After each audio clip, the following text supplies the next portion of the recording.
Hello Gemini, welcome. Tingnan natin kung ano yung mensahe sa'yo. Be open-minded po, hindi po halos lahat makaresonate, kaya piliin nyo na lamang. And thank you nga po pala sa mga nag-subscribe, lalo na sa mga bumabalik. Marami pong salamat. Give me the message for Gemini.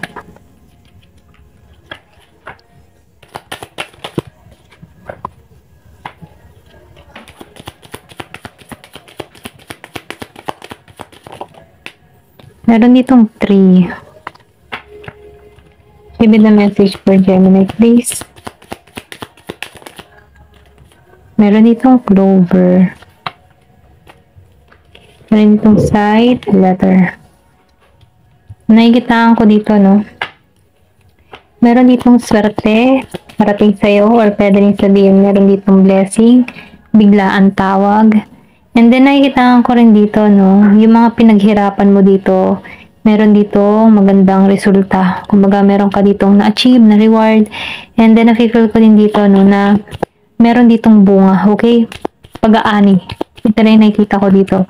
And then nafe-feel ko dito yung iba sa inyo, meron kang marireceive na balita, letter, or pwede rin sabihin na message, okay?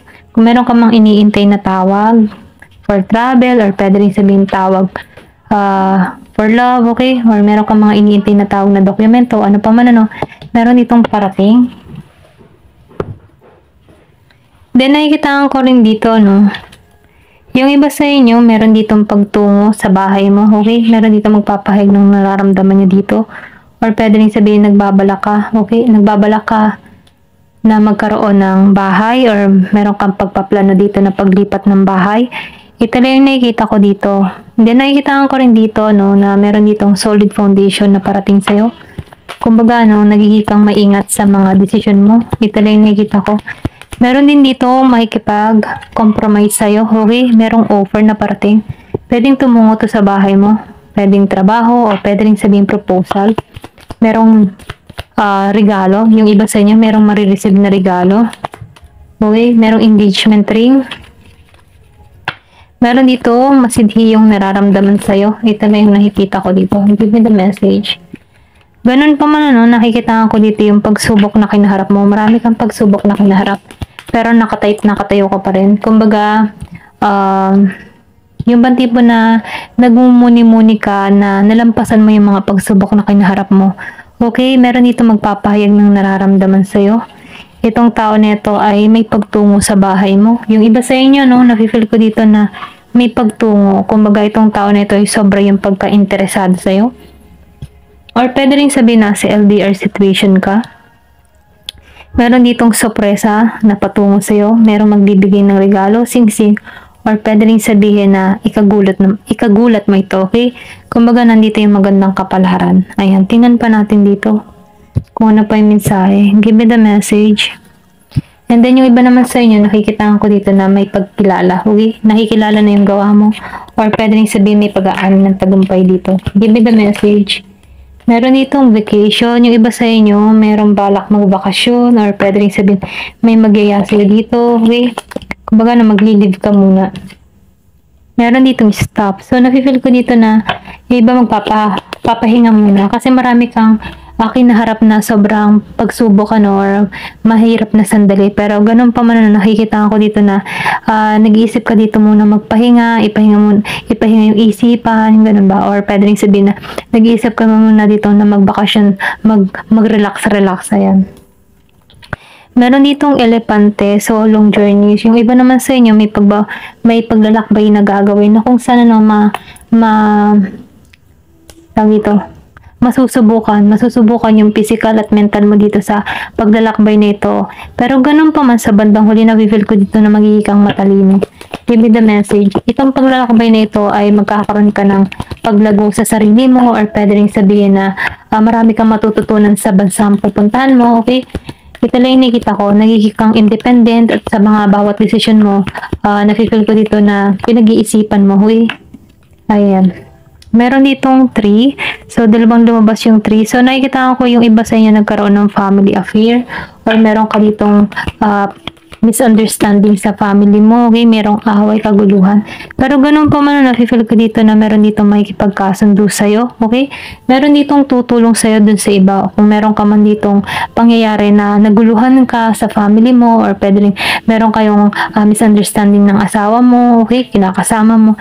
Nafe-feel ko dito meron ditong magpapayo or tutulong sa'yo, okay? Mag-a-assist sa'yo na dapat gawin.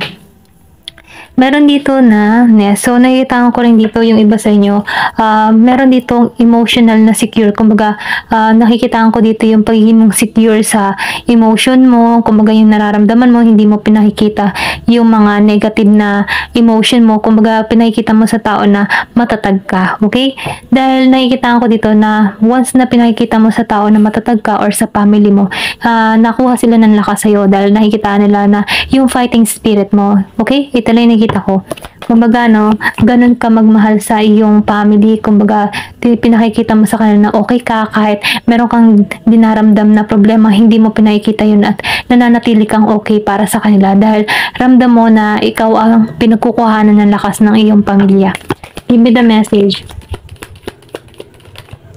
Meron ditong plug. So, sinasabihan ka dito, no, wag mo nang ibaba yung iyong standard. Kumbaga, once na ikaw ay niloko at bumalik muli itong tao na ito, wag mo nang ibaba. Kumbaga, wag mo nang tanggapin ito. Ito lang yung mensahe. Give me the message. Then, nakita ko dito, meron naganap nitong January. Kumbaga, meron ditong pangyayari na ganap ng January. Ito lang yung nakikita ko. Give me the message. Or importante sa yung buwan ng January.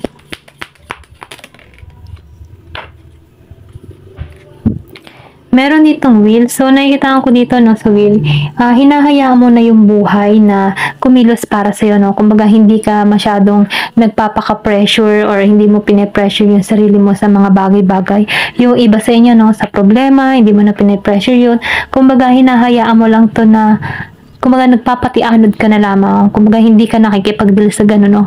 Okay, kahit may mga problema kang kinakaharap, hinahayaan mo na lang. Mas pinipili mo yung maging relax yung isipan mo. Ganun. Then nakikita ko rin dito, no, na nasa tamang path ka. Kumbaga sa aspect ng iyong buhay ay nasa tamang path ka. Kumbaga alam mo kung ano yung makakabuti para sa'yo, iniiwasan mo yung masama para sa'yo. Ito na yung nakikita ko. Kumbaga nakafocus ka sa direksyon na patungo sa tagumpay. Give me the message. So, ingat ka, no? Kasi meron ka ditong tao or meron kang kaibigan na hindi totoo. Kumbaga, pinaplastic ka ng tao nito. Yung iba, no, hindi halos lahat. So, meron ditong apple. So, nakikita ko dito yung iba sa inyo, masusubukan yung temptation, ano? Kumbaga, meron ka ditong or meron ditong tutukso sa'yo na masusubukan yung katatagan mo, okay? Yung pagiging mong tapat. Kung meron ka mga asawa at tinutukso ka ng ibang tao, no, dito masusubukan kung gaano ka faithful sa iyong asawa.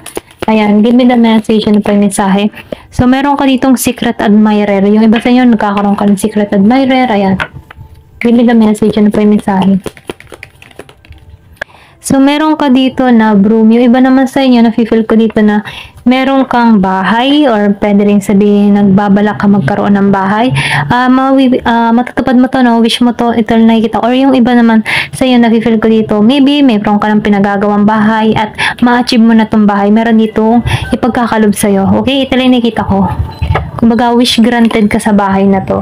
So, nakikita ko rin dito yung iba sa inyo, naka-moving on ka na sa sitwasyon. Kumbaga, hindi mo na masyadong pinagtutuunan yung mga masasakit na nangyari sa nakaraan. Kumbaga, over na to, naka-recover ka na. Ayan.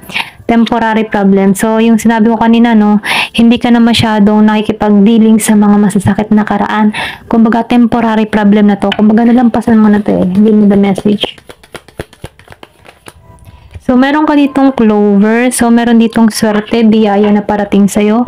And then, nakikita ko rin dito, no, na meron ditong love na parating sa iba. Kung isa ka man single, ano, matagal mo na tong hinihiling. Meron ditong parating na new love na kung saan, no, meron tong malalim na nararamdaman sa'yo. Then, nakikita ko rin dito yung care ng tao na to patungo sa'yo. And siswertein ka sa tao na to. Kung nasaktan ka man before, okay, meron ditong parating na bago na kung saan bubuo muli sa buhay mo. And then nakikita ko rin dito, no, meron kang authority, alam mo kung ano yung gusto mo, kumbaga naninindigan ka sa mga bagay-bagay na pinaninindigan mo, okay, kahit sa mga desisyon, naninindigan ka, hindi ka madaling mamanipula ng ibang tao. And then na-feel ko rin dito, meron kang katatagan, lakas ng loob. And then na-feel ko dito, yung iba sa inyo may pagka-born leader. Ayan, ito lang yung nakikita ko. Ayan, thank you for watching, and love and peace.